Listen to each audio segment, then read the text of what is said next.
Olá! Hoje a gente vai conversar sobre uma passagem assim bem central da fé cristã, né? Vamos olhar para uma lição sobre João, capítulo 14.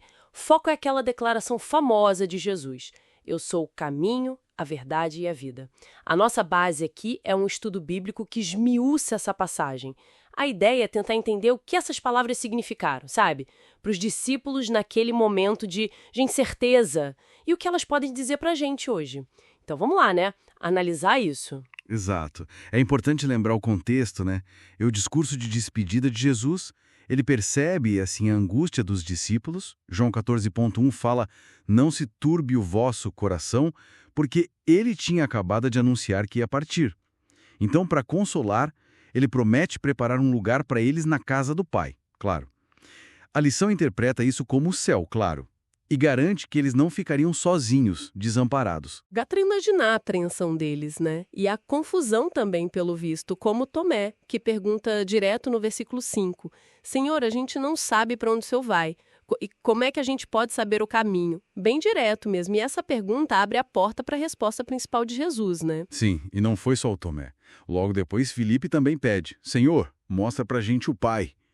Isso em João 14,8. Mostra outra camada dessa insegurança deles. O estudo bíblico que a gente está usando, ele apresenta essas dúvidas como parte natural da caminhada deles. É interessante que a lição faz um contraste disso com Judas Iscariotes. Segundo a análise da lição, Judas tinha uma visão mais política da coisa, sabe? Focada em poder aqui na terra. E por isso ele não teria entendido a missão de Jesus, que o estudo chama de redentora, voltada para a salvação, para a reconciliação com Deus. Isso, claro, teria levado à traição. Essa diferença entre a expectativa mais terrena e a missão espiritual que Jesus trazia é bem importante, parece. E aí vem a resposta para Tomé. Isso.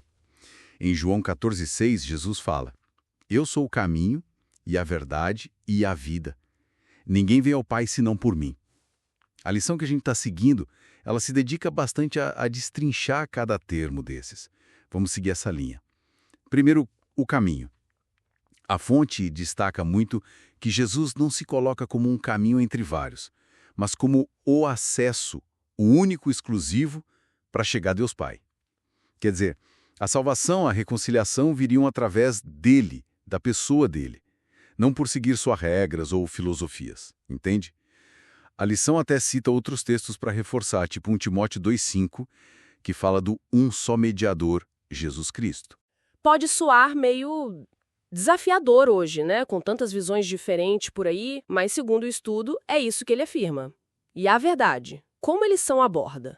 Olha, seguindo a análise da lição, Jesus aqui se apresenta não como alguém que só ensina a verdade, o que tem só uma parte dela, mas como a própria personificação da verdade. A verdade de Deus, absoluta, imutável. Ele seria, então, a revelação completa do Pai. Isso em contraste com o engano, com a mentira do mundo. Outras passagens, como João 1,17, são usadas para apoiar isso, falando que a graça e a verdade vieram por meio de Jesus Cristo. Faz sentido. Dentro dessa lógica, se ele é o caminho único, ele também seria a verdade completa sobre esse caminho e sobre o destino, né? E a vida. O que a lição diz sobre isso? A lição conecta a vida principalmente com a vida espiritual, a vida eterna, que Jesus oferece. Não é só a existência física, sabe? Mas uma qualidade de vida em comunhão com Deus que vai além da morte. Ele mesmo seria a fonte dessa vida. Isso ecoa em outras falas dele. Tipo, lá em João 11,25, Eu sou a ressurreição e a vida. Então, juntando tudo isso que a lição detalha caminho, verdade e vida, a análise sugere que essa declaração tripla foi a resposta direta de Jesus para aquela crise de medo, de incerteza dos discípulos. Exatamente. É isso que a lição argumenta. Que entender Jesus dessa forma é o que traz consolo, traz clareza, tanto para eles naquele momento, quanto para quem busca respostas hoje em dia. Tem uma parte na lição chamada verdade prática que reforça bem isso.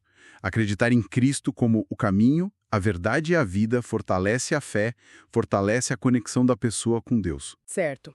Então, resumindo, o estudo que a gente analisou coloca Jesus, por meio dessa passagem, como uma resposta definitiva para aquelas buscas humanas mais fundamentais, né? A busca por direção, por acesso a Deus, que seria o caminho, Isso. por um fundamento sólido, por entendimento da realidade, a verdade, Aham. e por significado, por propósito, por esperança de eternidade, que seria a vida. Exato.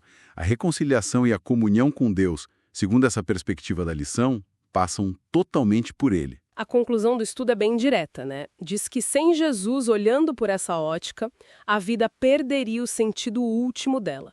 E isso deixa a gente com uma reflexão final, baseada nessa análise toda.